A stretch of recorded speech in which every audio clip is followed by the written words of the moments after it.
කොහොමද කට්ටියට පේනවත් දන්නේ නැහැ. ඉතින් අද අල්ලන්න යන එක්කෙනා ඉන්නේ මෙතන. බ්‍රොන්ටෝසෝරස්. හරිද? ඉතින් මෙයාගේ අපිට කරන්න පුළුවන් පොඩි වැඩක් තියෙනවා. ඉතින් මම කලින් වීඩියෝ එකේ කිව්වා වගේ මෙයාත් ඇවිදින ගයක් තමයි. මෙයාගේ ඇඟුඩත් අපිට ගයක් හදන්න පුළුවන්. ඉතින් මම බ්‍රොන්ටෝසෝරස් කෙනෙක්ව ටේම් කරලා තමයි තියෙන්නේ. ඉතින් මට ඕගොල්ලොන්ට එයාගේ ගේ හදන එකට වැඩියේ මෙයාව අද වීඩියෝ එකෙන් ටේම් කරලා ඕගොල්ලෝ කැමති නම් මට පුළුවන් ඊළඟ වීඩියෝ එකෙන් මෙයාගේ ඇඟුඩ සැන්ඩල් එකක් දාලා ගයක් හදන්න කියලා දෙන්න. ඉතින් ඔයාලට මෙයාව ටේම් කරන විදිය පෙන්නන්නේ අපිට ඇවිදින ගයක් හදනවා නම්, ඒ කියන්නේ සතෙක්ගුඩ බේස් එකක් හදනවා නම් අල්ලගන්න ලීසිම සතා තමයි මෙන්න මේ බ්‍රොන්ටෝසෝරස් කෙනෙක් කෙනාව ආක් අල්ටිමේට් එඩිෂන් එකේදී. හරිද? මම දැන් මේ අද ගහන්නේ අල්ටිමේට් එඩිෂන් එක. කලින් මං ගාවේ සර්වයිවල් එලෝඩ් එක. ඉතින් මේ එවලෝඩ් එක මම ඒකයි මේකයි දන්නේ නැහැ. මං කොහොමරි අල්ටිමේට් එකේදී මට ඇවිදින ගයක්, ඒ කියන්නේ බේස් එකක් හදාගන්න මෙයාගේ උඩ ලේසියෙන් අල්ලගන්න පුළුවන් සතෙක් ඉන්නේ මෙන්න මේ බ්‍රොන්ටෝසෝරස් කියන එක්කෙනා. හරිද? මං මෙයාට දෙන්න කියලා බෙරිට එකකුත් ගත්තා. දැන් අපි මෙයාට පොඩ්ඩක් ඇටැක් එකක් දීලා බලමු. මම පොඩ්ඩක් උදේ වෙනකන් කියලා හිටියේ මෙයාට ඇටැක් කරන්න. හරි, මේ මං හිතනවා මෙයා එච්චර අමාරු වෙන එකක් නෑ. මොකද මෙයා ලෙවල් 9 කෙනෙක්. ඉතින් අල්ටිමේට් එකේදී මචං මං වැඩි ලෙවල් එක ගැන බලන්නේ නෑ. මොකද අල්ටිමේට් එකේ ටක් ගාලා සතාගේ ලෙවල් අප් වෙනවා වගේම අල්ටිමේට් එඩිෂන් එකේදී ලෙවල් 150ට වැඩි සත්තු වැඩි ස්පෝන් වෙන්නෙත් නෑ. ඉතින් ඒක හින්දා වැඩි ලෙවල් තියෙන සත්තු හොයා ගන්නත් නෑ, අල්ල ගන්නත් නෑ. හොඳම දේ තමයි ඉක්මනට ලෙවල් අප් වෙන එකේ අපිට කැමති සතෙක් අල්ලගෙන ඉක්මනට ලෙවල් එක අප් කරගන්න එක. ඉතින් මම දැන් එයාට පාරක් ගාපු ඉඳන් මගේ පස්සෙන් එනවා. ඉතින් මේ පැත්තට මට මෙයාව ගේන්නත් බයයි. ඒකින්ද අපි අර පැත්තට යමු. මොකද මේ පැත්තේ මචං හිටියා මේ රැප්ටර් කෙනෙක්. මම ඒකින්ද මේ පැත්තට පොඩ්ඩක් එනවා. මං යාව පොඩ්ඩක් රැප්ටර්ගෙන් ඈතට එක්කන් ගියා. නැත්තම් අපිට ඒ රැප්ටර්ත් එක්ක මේ වැඩි කරගන්න වෙන්නේ නැහැ. මට මැරෙන්න වෙනවා. ඒකින්ද මචං දැන් අපි මෙයාව මෙතනින් බැහැරි ඉවරලා මෙයාට ගහමු පොඩ්ඩක්. මේ ඉක්මනට මෙයා නම් මැරෙන්නේ නැහැ. සෝරි. මෙයා ඉක්මනට වැටේ.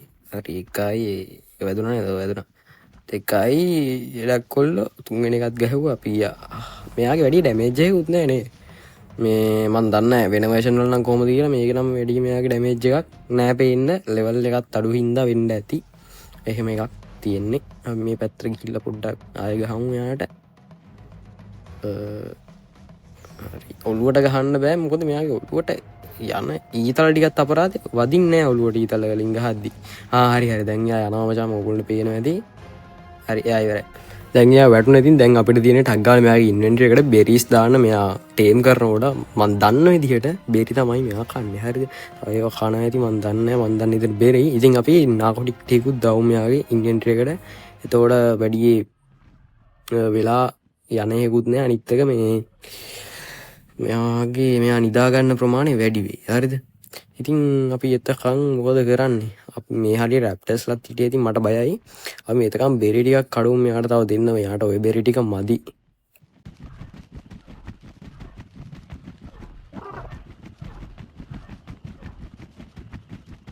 හරි, ඉතින් ඇඟේ විදියට මෙයා බෙරිත් ගොඩක් කනවා. අපි මේ ටිකත් මෙයාගේ ඉන්වෙන්ටරි එකට දාමු. දාලා ඉවර වෙලා දැන් අපි යම් පොඩ්ඩක් මේ පැත්තේ මොනුන් දින්න සත්තු බලන්න. මොකද මේ හරි ළඟ එක්කෙනෙක් ඉන්නවා නම් මට යාළගෙන් ආරක්ෂා වෙන්න මේ දැනගන්න ඕන කවුද ඉන්න සත්තු කියලා මුලින්ම. මේ මොකද මේගොල්ලෝ දුවන්නේ? රැප්ටර් කෙනෙක් ඉන්නවා මෙතන. මට මෙයාගෙන් පොඩ්ඩක් පරිස්සම් වෙන්න වෙයි. අපිට මෙයාව ටේම් කරගන්න විදිහක් නැද්ද? මයිකව බෝල එකක් නැහැ. ඉතින් ඒකින්ද මට ඇටැක් කරන්න යන්න බයයි. අපි මෙයාව මරමුද? මෙයාව මරලා අපිට මීට් ගන්නම් පුළුවන් වෙයි. මයිකව ගන්න එකක් තියෙනවා. යන්කෝ පහළට. අපි මෙයාව පොඩ්ඩක් මරන්න බලමු. මං හිතන්නේ ඉච්චර හෙල්ත් එකක් නැතුව දැන් ගොඩක් සත්තුන්ට ගහලා බහිමුකෝ මේකෙන් පොඩ්ඩක්. මෙයාට අපි කියන වැඩි නෝට් එකකුත් නැහැ. ගන්නකින් තියමු. එකයි. අඩේ එකක් ගහපු ගමන් ඉවරයි. ලෙවල් කීයද? ලෙවල් අඩුයිද? ලෙවල් 13. අපි යාට මීට් ටිකක් දෙමු ගන්න. ටේම් වෙයිද බලන්න. සත්තු දෙන්නෙක් හේගුලෙන් එක ගලෙන් කුරුල්ලෝ දෙන්නෙක් වගේ. මෙයාගේ මීට් ටික අපි ගමු. රගෙන මෙයාට ඒ ටිකක් දෙමු. මගේ මීටුත් නෑ එච්චර. ඔයා ටේම් වෙනවා නම් ওই ටිකෙන් ටේම් වෙන්න ඕනේ. හරිද? මම යනවා බ්‍රොන්ටෝ ගාවට.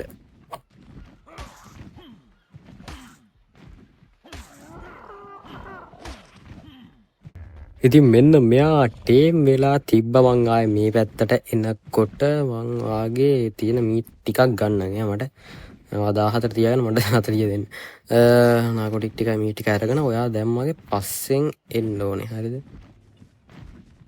හරි එයා ඒ විදිහට අපේ පස්සෙන් එනවා. දැන් අපි යන් අපේ බ්‍රොන්ටෝ ගාවට. එයත් ඉතින් තව පොඩ්ඩයි 99 ඉන්නේ. අපි මෙයාට දාන නම මොකද්ද කියලා බලමු. අර දාමුද මහා වර්ග හරි ටේප් වුණා. අපි මෙයාට දාමු මහා වර්ග දැවැන්තයා කියලා. හරි දැන් අපේ පස්සෙන් එයි මං ඔයාලට බේස් එකට ගිහිල්ලා ඉතුරු ටික ගෙන අපි මෙයාව පස්සෙන් එන දැමන්නේ. වාත් අපිව ෆලෝ කරන්න. හරි. පේනවද දන්න ඔයගොල්ලන්ට? පේනව නම් ඇති මොකද මේ පොඩ්ඩක් ඉන්න ගේම් එක සේව් කරගන්න. හරි. ඕගොල්ලන්ට පේනවා ඇති දැන් ඉතින් අපේ කොල්ල අපේ පස්සෙන් එනවා. එයාගේ ස්පීඩ් එක තමයි අවුල. එයා හිමීට එන්නේ. ඒකයි අවුල වෙන අවුලක් නැහැ. හරි ඉතින් ඔයගොල්ලෝ කමෙන්ට් කරන්න ඕනේද කියලා මෙයාගේ බේස් එක ගහන විදිහ. ඒ වුණොත් එහෙනම් මං ගේන්නම් බේස් එක ගහන විදිය නැත්තම් ඊට වෙන වීඩියෝ එකක් ගේන්නම්. ඔයාලා කැමති නම් බේස් එක ගහන වීඩියෝ එකක් ගේන්න. හරිද? හරි අපි මෙයාව ඔයා දැන් අපි පස්සෙන් එන්න එපා. ඒ වගේම තමයි එතෙන්ට වෙලා ඉන්න ඕනේ. හරිද? ඔයවත් යන්න එපා. හරි. ඉතින් වීඩියෝ එක හොඳ නම් ලයික් එකක් දාලා channel එක subscribe කරලා කමෙන්ට් එකකුත් දාගෙන යන්න වීඩියෝ එකට. අපි ගියා.